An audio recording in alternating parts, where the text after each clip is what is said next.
Stokçuluk ve fiyatı etkileme, yani fahiş fiyata sebebiyet verme Türk Ceza Kanunu'nda düzenlenmiş.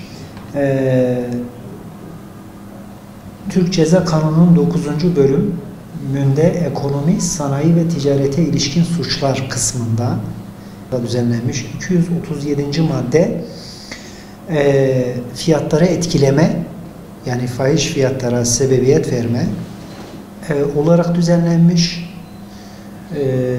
Bir de 240. maddede de 240. maddede de stokçuluğa sebep olma. Şöyle, mal veya hizmet satımından kaçınma olarak stokçuluk düzenlenmiş. Buna göre cezalar, bu suçların cezaları bu ilgili maddelerde düzenlenmiş.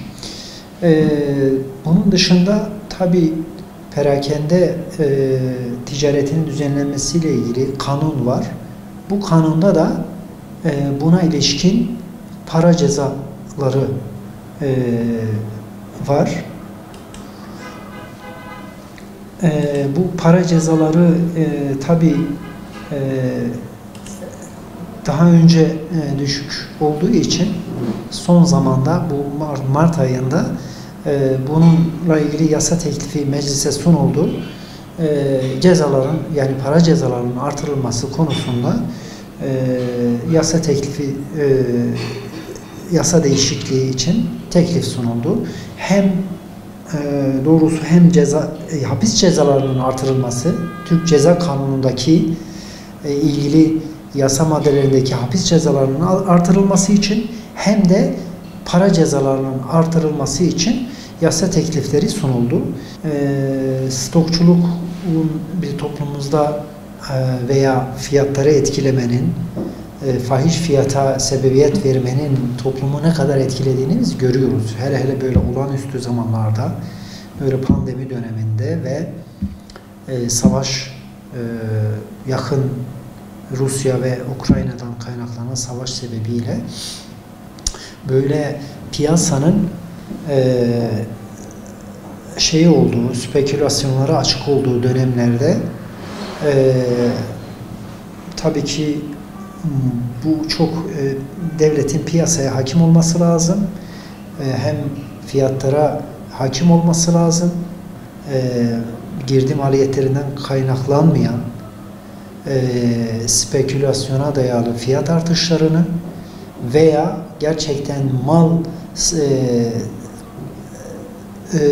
azlığından kaynaklanmayan stokçuluğu kesinlikle önlemek için devletin çok iyi bir denetimde bulunması, çok iyi bir müeyyide uygulaması gerekiyor ki piyasayı kontrol altında tutabilsin, tüketiciler, toplum olumsuz etkilenmesin. Ama biz görüyoruz, gerçekten çok büyük bir toplum sıkıntı çekti. Bu hem o fiyatları etkilemeden kaynaklı hem de stokçuluktan kaynaklı. Gerçekten çok büyük bir sıkıntı yaşanıyor.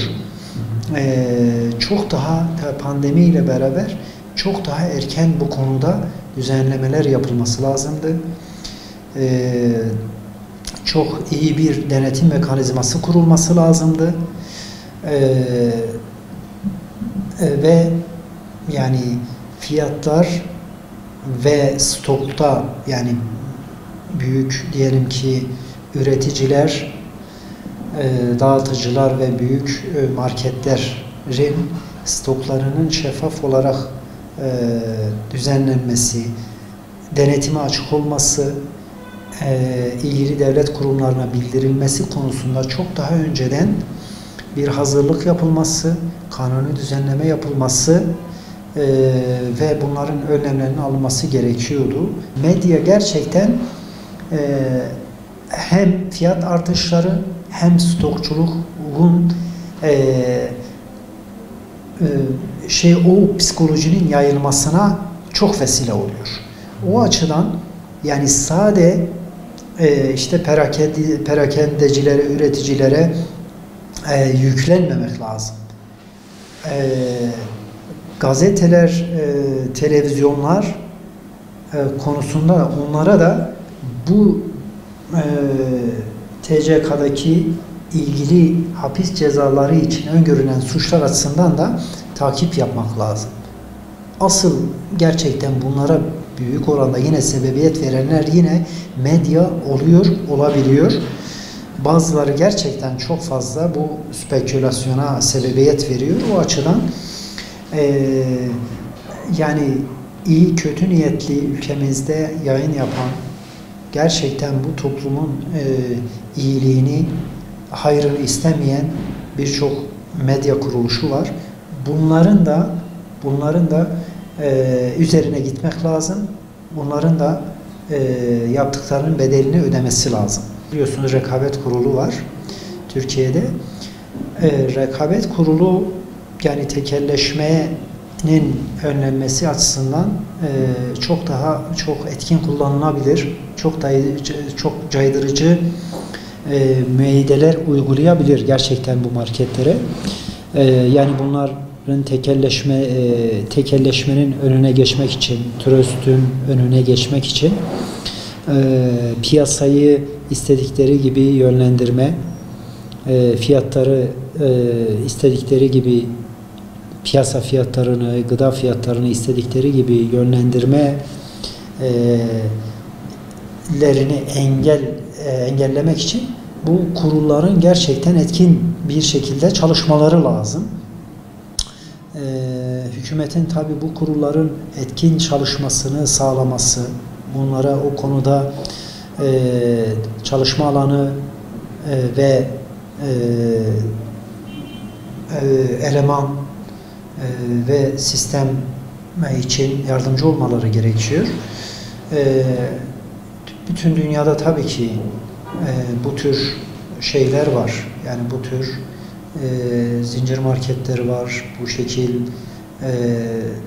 hizmet yapan perakendeciler var ama bunların piyasayı kendi lehlerine istedikleri gibi yönlendirme, tekel kurmanın önüne geçmek için birçok yol ve yöntem var. Devlet bu sıkıntıları gidermek için çeşitli araçları, çeşitli kurulları kullanabilir. Ama etkin kullanması gerekiyor ki bazı bu sıkıntıları giderebilsin. Yeri gelince bu cezaları böyle olağanüstü dönemler için farklı düzenlemesi lazım. Yani nedir? Savaş dönemidir, pandemi zamanıdır. Bunların çok daha farklı düzenlenebilir. Yeri gelince bunlar için kanun hükmünde kararname bile olağanüstü ekonomik dönem ilan edilip bunun için kanun hükmünde kararnameler bile çıkarılabilir. Yani çok bunlar üzerinde hükümetin çok böyle sağlam bir şekilde durması, kesinlikle önlemleri, müeyyideleri gevşetmemesi lazım.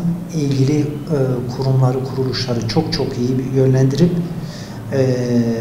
bunların üzerine yürümesi lazım ki toplum bu sıkıntılardan kurtulabilsin.